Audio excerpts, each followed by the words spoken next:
एक दिन दुनिया की सबसे बड़ी खोज एक गोल आकृति में सिमट गई, जिसे सबने कुछ नहीं समझा।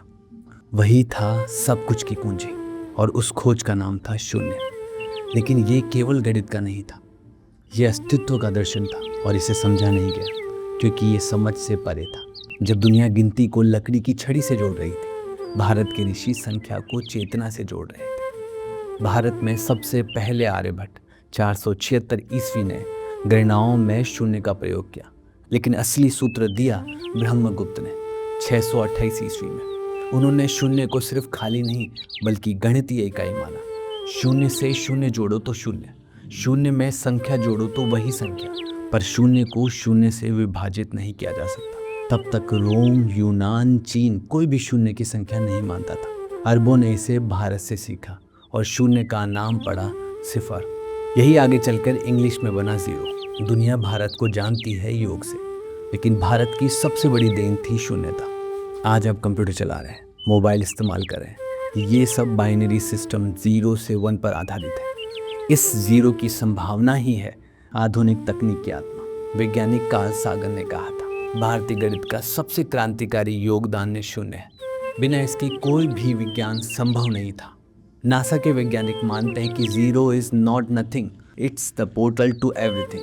लेकिन दुख की बात है, आज भारतीय बच्चा शून्य को फेल से जोड़ता है, जबकि ये ब्रह्मांड का बीज है। जहाँ कुछ नहीं होता वहीं सब कुछ होता है।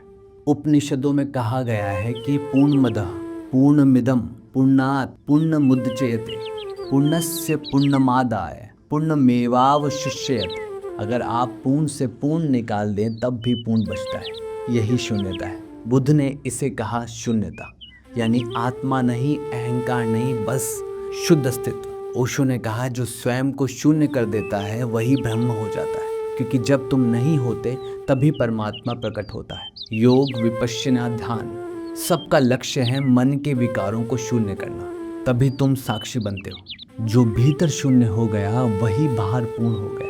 वही कबीर बन गया, वही रैदास और वही मीरा। आज हर कोई कुछ बनने की दौड़ में है, लेकिन जो कुछ बन गया वो बोझ बन गया।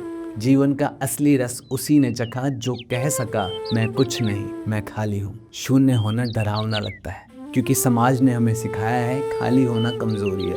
लेकिन भरा हुआ मन दुखी होता है और खाली मन ध्यान में उतरता है। जैसे बांस की बंसी खाली होती है, तभी तो भगवान उसमें बजते हैं। शून्य में छिपी है मुक्ति, और जो शून्य नहीं हुआ वो कभी मुक्त नहीं होगा। क्यों हम शून्य को नहीं समझ सके? क्योंकि हमने इसे सिर्फ अंक माना, भावना नहीं। स्कूल में हमें सिखाया गया जीरो मतलब कुछ नहीं होता, लेकिन भारत के ऋषियों ने कहा जीरो मतलब सब कुछ हो सकता है। हमारे ग्रंथ कहते हैं सब कुछ जानना है तो पहले खाली होना होगा। भारत फिर से शून्य बने ताकि पूर्ण हो सके। भारत को अगर फिर से विश्व गुरु बनना है तो उसे फिर से शून्य बनना होगा, क्योंकि जिसने अपने आप को खो दिया वही सब कुछ पा गया, और जिसने शून्य का अर्थ समझ लिया वो कभी खो ही नहीं सकता।